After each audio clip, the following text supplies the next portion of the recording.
Hey, this is your boy Toro, and this is my OMG interview. All right. Well, I've been in business in the music business for about approximately 12 years professionally, and been in the business with all different genres of music. I started off originally with soca parang as my first genre, and then moved into the chutney soca, then the calypso and soca.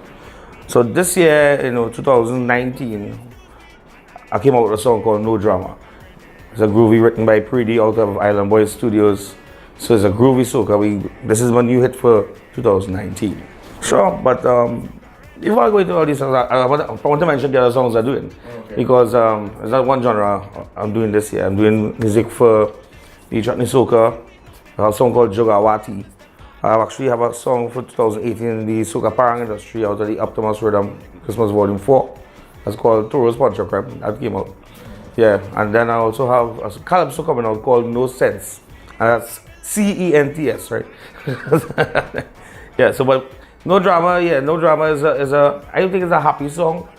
I think it's a song that's gonna help Trinidad and Tobago come on course with a little more love and a little more freedom in the mind, because there's so much drama taking place in Trinidad and Tobago right now that we need to get it out of the system, I started my promotions last year with Mr. Wendell Naipaul and MWI Industries and MWI Inc. And Wendell has opened a lot of doors for me with a song called The Whole Thing Sweet last year.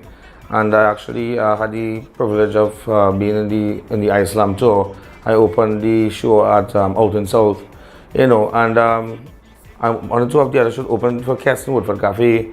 So it was a pretty new experience in that aspect of the show, and that bigger stages. It was really different for me.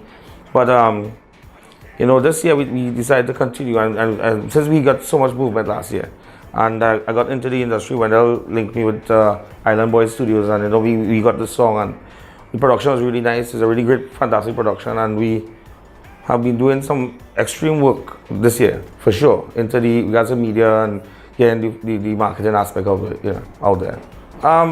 Well, I mean, growing up in a family of music, that's my really background, and to have a family, a musically oriented family, it becomes a natural thing. Also, they were doing what? Majority of my family, especially my mom's side, they are musicians and the singers, and they were always into church music, and we got into parang music and the house-to-house parang and that sort of thing. When we gather at my grandmother's house, we don't play radio. There's quattros and guitars and buckets and bottle and spoon, and yeah, that's the whole session up there. So in reality, that's the foundation. And actually, I have some of my younger cousins who are very well involved in the business as well. And in 2000, I started singing in school. I went to Napima College, and actually Boys RC, that's the San Fernando Boys RC, because I'm from San Fernando. Started singing there in the choir, and also in Susuma Church, which I moved into Napima College. I started singing there as well. And then, sort of eased off the singing and got into more into sports. And then, the calling, the passion is the passion. Eventually I get back into it anyhow. And started singing with a band called Dulce Sensacion. Well, that became Sensacion, which is a mixed crossover band from Latin music, soca, parang, chutney soca, you name it, we did it. The biggest lesson I think I've learned is to be humble and don't take things for granted. You have to be persistent. You have to know what you want in this industry. You can't let the negativity around you affect what it is that you want to do. And stay focused, because the love of the music and the passion of the music that has me here. And that's what I want to be. I want to be in this industry because I want to bring good music to the people. So at the end of the day, that's what I've learned, to stay humble and be focused on what I need to do.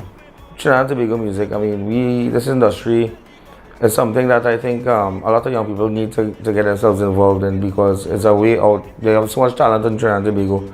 I hope that studios could open their doors and accept, some of the younger talents a little more.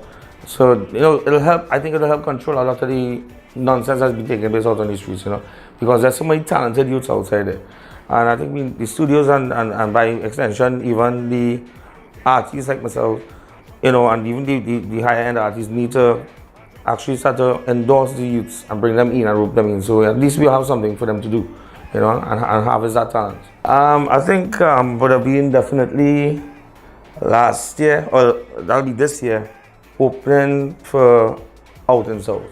I think that was probably the biggest event, carnival fete, and knowing it was soca for me, because I'm my first real soca, to step on a stage that as big as Out and South, yeah, that was the OMG moment, definitely for me. Thousands and thousands of people there. So yeah, you can get me, you can get Del Toro at 784-4843-397-7643. The 784-4843 is my WhatsApp. You can get me on Facebook at Del Toro Again, that's my fan page. Del Toro Again, that's my fan page. I'm also on Delis, that's TELISBISRAM on Facebook. You can get me there as well. Del Toro on Twitter, and of course Del Toro on Instagram. Yo, this is Del Toro again, and you'll be looking at OMG TT magazine. I'm telling you, keep it locked all the time. She in front and I behind she.